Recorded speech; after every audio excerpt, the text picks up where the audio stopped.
नमस्कार दोस्तों, स्वागत है आपका आईएएस प्रेप एकेडमी के यूट्यूब प्लेटफॉर्म पर। हम डिस्कस करने जा रहे हैं 28 मई 2021 का करंट अफेयर। इस करंट अफेयर को आप आईएएस प्रेप एकेडमी के ऐप और UPPSC target dot com website पर फ्री ऑफ कास्ट पढ़ सकते हैं। और ये किसी भी एग्जाम यूपीएससी, यूपीपीएससी और अन्य किसी आयोग के एग्जाम्स के लिए बहुत इंपॉर्टेंट है। पहली न्यूज है कि 27 मई 2021 को देश के प्रथम प्रधानमंत्री पंडित जवाहरलाल नेहरू, जो महत्वपूर्ण भूमिका निभाने वाले व्यक्तियों में से थे हमारे स्वतंत्रता संग्राम में, उनकी कौन-सी पुण्यतिथि मनाई गई? तो ये पुण्यतिथि थी 57वीं पुण्यतिथि। आपसे ये प्रश्न वैसे भी पूछा जा सकता है और अगर ये ना पूछा जाए तो इसके बहाने और भी जो फैक्ट हम पढ़ने जा रहे हैं वो बहुत इंपॉर्टेंट है। 14 नवंबर 1889 को इलाहाबाद में, जो अब प्रयागराज के नाम से जाना जाता है, पंडित मोतीलाल नेहरू के पुत्र के रूप में इनका जन्म हुआ था। महात्मा गांधी जी के संपर्क में 1916 में आए, तब से ये बहुत ज़्यादा प्रभावित हुए उनसे और इनकी एक ऐसी यात्रा स्टार्ट हुई जो अंत में भारत के प्रथम प्रधानमंत्री के तौर पर समाप्त ही नहीं हुई, बल्कि आगे तक वो प्रधानमंत्री रहे। इनके जीवन की महत्वपूर्ण घटनाओं को देखें तो वर्ष 1912 में उन्होंने एक प्रतिनिधि के रूप में बांकीपुर सम्मेलन में पार्टिसिपेट किया था। 1919 में इलाहाबाद के होम रूल लीग के सचिव बने थे। ये प्रश्न बहुत ज्यादा इंपॉर्टेंट है। सितंबर 1923 में अखिल भारतीय कांग्रेस कमेटी के महासचिव ये बने थे। और 1929 में भारतीय राष्ट्रीय सम्मेलन का लाहौर सत्र था, जिसके अध्यक्ष चुने गए थे, जिसका मुख्य लक्ष्य था पूर्ण स्वतंत्रता प्राप्त करना। और ये प्रश्न भी बहुत बार पूछा गया है। जब करंट अफेयर में कोई घटना आए तो उससे रिलेटेड ऐसी चीजों को पढ़िए जो अक्सर पूछी जाती हैं या पूछी जा सकती है।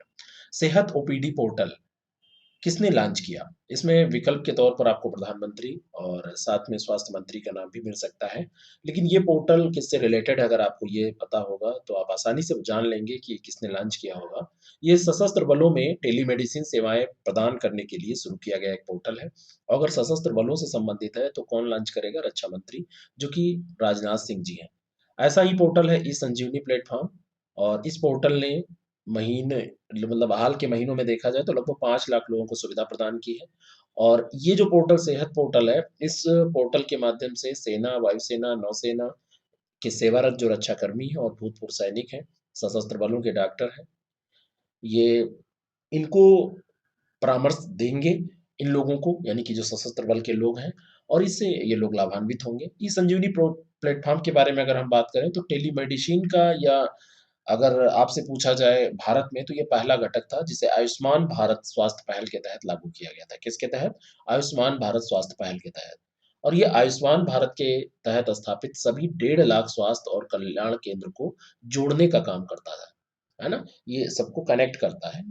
और ई संजीवनी जो ओपीडी है, ई संजीवनी ओपीडी के बारे में अगर हम बात करें तो ये टेली परामर्श सेवा का दूसरा घटक है, जो रोगी से चिकित्सक के बीच में क्या करेगा? बातचीत को सक्षम बनाएगा। बातचीत कर पाएंगे रोगी चिकित्सक से। कोविड 19 महामारी के बीच में ये शुरू किया गया था ताकि ये सुनिश्चित किया जा सके कि स्वास्थ्य सेवाएं सामाजिक दूरी के मानदंडों का पालन करते हुए घर तक पहुंचे। तो ये सारी चीजें आप ध्यान रखिए, मेंस में भी आपके काम आने वाली हैं। हाल में किस भारतीय राज्य सरकार ने स्मार्ट किचन योजना की घोषणा की? तो ये जो सरकार है वो है केरल की। केरल के मुख्यमंत्री हैं पिनाराई विजयन। उन्होंने स्मार्ट किचन योजना के कार्यान्वयन पर अभी डायरेक्शन जारी किए हैं और उसके बारे में सिफारिशें तैयार करने के लिए एक सचिव स्तर की समिति की घोषणा की है कि ये लोग दिशा निर्देश और सिफारिशें दोनों जारी करेंगे। इसमें 10 जुलाई 2021 से इसकी शुरुआत की जानी है और महिलाओं को रसोई के घर के नवीनीकरण के लिए इसमें लोन देने की व्यवस्था की जाएगी। और इस योजना में कम ब्याज दर पर ऋण उपलब्ध कराया जाएगा। और ये योजना महिलाओं के घरेलू श्रम के कार्य भार को कम करने का प्रयास करेंगे। यानी स्मार्ट किचन हो जाए तो कम समय में अच्छे से, कम दिक्कतों के साथ खाना बन सकता है। तो यानी कि महिला जो फोर्स है, वुमेन फोर्स है, उसको बल देने की बात हो रही है। महिला सशक्तिकरण की बात हो रही है। और केरल इसमें आगे इसलिए है क्योंकि वहाँ पे साक्षरता की बात की जाए तो सबसे ज़्यादा है। वहाँ पर अगर ह्यूमन इंडेक्स की बात की जाए तो वो सबसे अच्छा रहता है। बेसिकली वहाँ की साक्षरता सबसे अच्छी, लिटरेसी जहाँ की अच्छी रहेगी वहाँ पे ऐसी चीजें होती रहेंगी। हाल ही में किस कंपनी ने 60 स्टारलिंक ब्रॉडबैंड उपग्रह लॉन्च किए? तो ये है स्पेस एक्स। कौन सी कंपनी है? ये है स्पेस एक्स। स्पेस एक्स का स्टारलिंक एक प्रोजेक्ट है और उसी के तहत ये किया गया है। स्पेस एक्स का लक्ष्य है 12,000 उपग्रहों का एक तारामंडल बनाना स्टारलिंक परियोजना के तहत। और ये परियोजना मुख्य रूप से सस्ती लागत पर अंतरिक्ष आधारित इंटरनेट सेवाएं प्रदान करेगी। अभी जो आप यूज कर रहे हैं वो अंतरिक्ष आधारित सेवाएं नहीं है। इसमें ब्रॉडबैंड जो आप यूज करते हैं ऑप्टिकल फाइबर के माध्यम से कर रहे हैं। कंपनी ने 2021 में 12 अभी लॉन्च किए हैं इनमें से, और उन लॉन्चों में अधिकांश स्टारलिंक उपग्रह लॉन्च किए गए हैं। और स्पेसएक्स के पास 30,000 उपग्रहों को लॉन्च करने की अनुमति है कि वो इतना कर सकते हैं। एरोस्पेस जो कंपनी है वो एलन मास्क की कंपनी है। आप समझ सकते हैं स्पेसएक्स इस समय बिल्कुल पैरेलल नासा की तरह काम कर रही है। आप समझ रहे हैं, ये प्राइवेट कंपनी है, उसके बावजूद भी ये कर पा रही है। स्पेसएक्स ने कक्षा में फाल्कन 9 प्रथम चरण बूस्टर के साथ 60 स्टारलिंक ब्रॉडबैंड उपग्रह लॉन्च किए हैं, और इन उपग्रहों को फ्लोरिडा में स्पेस लॉन्च कॉम्प्लेक्स 40 के से लॉन्च किया गया है। ये भी इंफॉर्मेशन आपके लिए इम्पोर्टेंट हो सकती है। बाकी चीज़ें यहाँ पर आप ध्यान रखिएगा कि स्पेसएक्स के लिए 2021 में 13वां स्टारलिंक ये लॉन्च था, और फाल्कन 9 रॉकेट के द्वारा इनको लॉन्च किया गया है। इतना ध्यान रखना है कि स्पेसएक्स का ये है। हाल ही में निर्वासित तिब्बती सरकार के राष्ट्रपति कौन बने? पेन्पा सेरिंग। पेन्पा सेरिंग ये तिब्बती सरकार के राष्ट्रपति बने हैं। ये निर्वासित सरकार है, और इस जो निर्वासित सरकार के राष्ट्रपति हैं, इनको एक शब्द दिया जाता है, एक नाम दिया जाता है, वो नाम है सिक्योंग। सिक्योंग कहा जाता है। निर्वासित तिब्बती सरकार का मुख्यालय कहाँ है? धर्मशाला में। ये भी प्रश्न अलग से आपसे पूछा जा सकता है कि कहीं पे मुख्यालय है, तो ये धर्मशाला में है। और राष्ट्रपति के रूप में उन्होंने लोबसंग सांगे के स्थान पर जगह ली है, यानी उनकी जगह ली है। पेम्पा तो शेरिंग की बात अगर करें तो ये कर्नाटक के रहने वाले हैं। 1967 में ये जन्मे, और इनका जो अभी तक का पढ़ाई लिखाई का हो रहा है वो सब इंडिया से ही हुआ है। मद्रास क्रिश्चियन कॉलेज से इन्होंने पढ़ाई पूरी की है। पेम्पा सेरिंग एक तिब्बती राजनेता है। 1996 से 2006 तक 2 बार उनको parliament of the central Tibetan administration CTA के लिए चुना गया है, और 2016 के सिक्योंग चुनाव में ये रनर अप रहे थे, यानी कि हार गए थे, और अब की बार ये चुन लिए गए।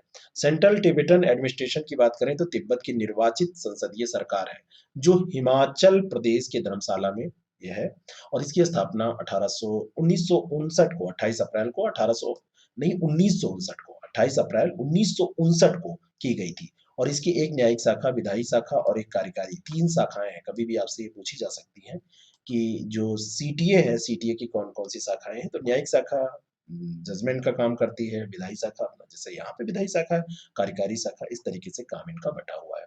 रा का आदर्श वाक्य क्या है? रा कहाँ से चर्चा में आया है ये आपको पता चल जाएगा। धर्मो रक्षति रक्षता, ये इसका आदर्श वाक्य है। अभी रा और इसके आईबी के प्रमुख जो हैं, रा के प्रमुख हैं सामंत कुमार गोयल, और आईबी के हैं अरविंद कुमार। इन दोनों को केंद्र सरकार ने 1 वर्ष का कार्य विस्तार दिया है। 1 वर्ष इनका कार्यकाल बढ़ा दिया गया है। रा की बात करें तो research and analysis wing, R&AW लिखा जाता है इसको। तो रिसर्च एंड एनालिसिस विंग जो है ये भारत की विदेशी इंटेलिजेंस एजेंसी है, और जो आईबी है ये घरेलू इंटेलिजेंस एजेंसी है। तो जो ये विदेशी इंटेलिजेंस एजेंसी है, इसका काम क्या है? विदेशी इंटेलिजेंस के बारे में जानकारी जुटाना और भारतीय सामरिक हितों के लिए कार्य करना, और ये भारत के परमाणु कार्यक्रम की सुरक्षा को भी देखती है। इसका गठन 1968 में 21 सितंबर को हुआ था। आपसे सन पूछा जा सकता है। नई दिल्ली में इसका मुख्यालय है, और रा का आदर्श वाक्य धर्मो रक्षति रक्षिता, और रा के इस समय के जो प्रमुख हैं वो सामंत कुमार गोयल हैं। इनका 1 साल का कार्य विस्तार हुआ है अभी। आईबी की बात करें तो इंटेलिजेंस ब्यूरो, ये घरेलू इंटेलिजेंस आंतरिक सुरक्षा के मामलों को देखती है, और इस प्रकार की सबसे पुरानी एजेंसियों में से एक है। 1887 में ही यह गठित हो गई थी। कांग्रेस का जब गठन हुआ था उसके 2 साल बाद ही, अंग्रेजों के ज़माने में, और इसका मुख्यालय नई दिल्ली में है, और इसका आदर्श वाक्य है जागृता अहर्निशम, और ये केंद्रीय गृह मंत्रालय के अधीन कार्य करती है। वर्तमान में इसके जो निदेशक हैं वो अरविंद कुमार हैं। इनके भी कार्य विस्तार किए गए, इनका भी कार्य विस्तार किया गया है 1 साल का। एरिक कार्ले, जिनका हाल ही में निधन हुआ, वो कौन थे? एरिक कार्ले के बारे में अगर बात करें तो इन्होंने एक पुस्तक लिखी थी द वेरी हंग्री कैटरपिलर, जो 66 भाषाओं में अनुवादित की गई, और 50 मिलियन से अधिक इनकी प्रतियां बिकी। 70 से अधिक पुस्तकों का इन्होंने चित्रण किया, ये भी एक इम्पोर्टेंट है। ये एक अमेरिकी डिजाइनर, चित्रकार और बच्चों के लेखक थे। आप सोचिए 50 मिलियन प्रतियां बिक जाना 66 भाषाओं में, कितनी बड़ी बात है। Laura Ingalls wild medal Wilder medal से भी इनको सम्मानित किया गया। अमेरिकन लाइब्रेरी एसोसिएशन के द्वारा ये पुरस्कार दिया जाता है, और अब इस पुरस्कार को चिल्ड्रंस लिटरेचर लेगेसी अवार्ड के नाम से भी जाना जाता है, यानी कि बच्चों के बहुत बड़े लेखक थे एरिक कार्ले, और इनका अभी निधन हो गया है, और इस कारण से ये चर्चा में आए हैं। कौन सा संगठन सूचीबद्ध कंपनियों के फोरेंसिक ऑडिट करने के लिए लेखा परीक्षकों की नियुक्ति करने जा रहा है? कौन सा ये संगठन है? ये है सेबी। सेबी का फुल फॉर्म क्या है? हिंदी में इसको कहें तो भारतीय प्रतिभूति और विनिमय बोर्ड। अंग्रेजी में क्या होता है? ज़रा कमेंट करके बताइएगा। धोखाधड़ी पर अंकुश लगाने के लिए अपने प्रयासों के एक हिस्से के रूप में बाजार नियामक जो सेबी है, बाजार नियामक एजेंसी ये है, ये इसमें सूचीबद्ध कंपनियों के वित्तीय विवरणों के फोरेंसिक ऑडिट करने के लिए लेखा परीक्षक की ये नियुक्ति करने जा रहा है। कौन? सेबी। सेबी जो काम करेगा इसमें ऑडिट या फोरेंसिक ऑडिट के क्षेत्र में कम से कम 10 साल के जो अनुभव वाले लोग होंगे, जो योग्य चार्टर्ड अकाउंट्स होंगे, उनके फर्मों से आवेदन स्वीकार कर रहा है कि उनको इसमें चुना जाएगा। ठीक है? जिससे कि फोरेंसिक ऑडिट और ये सारे काम किए जा सकें। ठीक है? फोरेंसिक ऑडिट के लिए ये चुना जा रहा है। सेबी की बात करें तो 12 अप्रैल 1988 को इसकी स्थापना की गई थी। 1992 का जो सेबी का अधिनियम आया उसके तहत इसको वैधानिक मान्यता फिर 30 जनवरी 1992 को दी गई। तो 2 प्रश्न यहाँ से बन सकते हैं, एक तो स्थापना का तो ये 12 अप्रैल 1988 और अगर आपसे पूछा जाए कि इसको वैधानिक मान्यता कब प्रदान की गई तो 30 जनवरी 1992 को। इसका मुख्यालय जो है ये दिल्ली में नहीं है, ये ध्यान रखिएगा, बहुत ही इंपॉर्टेंट फैक्ट है। ये मुंबई में है, बांद्रा कुर्ला परिसर में ये वहाँ पे स्थित है। नई दिल्ली, कोलकाता, चेन्नई, अहमदाबाद यहाँ पर इसके कार्यालय हैं। नई दिल्ली में जो कार्यालय है ये उत्तरी, कोलकाता में पूर्वी, चेन्नई में दक्षिणी और यहाँ पे अहमदाबाद में पश्चिमी क्षेत्रीय कार्यालय हैं। 4 जगह पे ये क्षेत्रीय कार्यालय हैं, बाकी मुंबई में इसका हेडक्वार्टर है। 2021 में अधिसूचित नए सोशल मीडिया नियमों में कौन-सा मंत्रालय जुड़ा हुआ है इस नियमों से? आईटी एक्ट पे एक वीडियो मैं बनाने जा रहा हूँ, उसपे सारी चीज़ें मैं बता दूँगा कि क्या-क्या उसमें है, मेंस और प्रीलिम्स दोनों में काम आएगा। यहाँ पर आप इतना जान लीजिए कि इलेक्ट्रॉनिक और सूचना प्रौद्योगिकी मंत्रालय इधर चर्चा में सब रहा है ना, फेसबुक बंद हो जाएगा, ये हो जाएगा। होगा कुछ नहीं, आप परेशान ना होइए, सबका एक काट होता है, वो निकल आएगी। कोई छोटी-मोटी कंपनियाँ नहीं हैं, ये कोई रेहड़ी पटरी वाले खोचे नहीं हैं कि आप इनको जब चाहें हटा दें, ठीक है? तो information technology intermediary guidelines and digital ethics code जो आया है 2021 का, इन्फॉर्मेशन टेक्नोलॉजी रूल्स जो 2021 का है, उसके अनुपालन पर विवरण माँगा है इलेक्ट्रॉनिक और सूचना प्रौद्योगिकी मंत्रालय ने सभी सोशल मीडिया जो कंपनियाँ हैं, उसमें फेसबुक भी आती है, व्हाट्सएप भी आती है, टेलीग्राम भी जितने ऐसे ऐप हैं, जितने भी वेबसाइट हैं, सबसे और नए सोशल मीडिया नियमों का पालन करने के लिए जो सोशल मीडिया प्लेटफ़ॉर्म को प्रदान की गई 3 महीने की विंडो थी, 26 मई को समाप्त हो गई, उसके बाद ये फिर से चर्चा में आया है। तो ये रहा आज का करंट अफ़ेयर, ये आपको कैसा लगा ज़रूर बताएँ और एक आपके लिए बहुत महत्वपूर्ण सूचना है, वो मैं आपको बताना चाहता हूँ।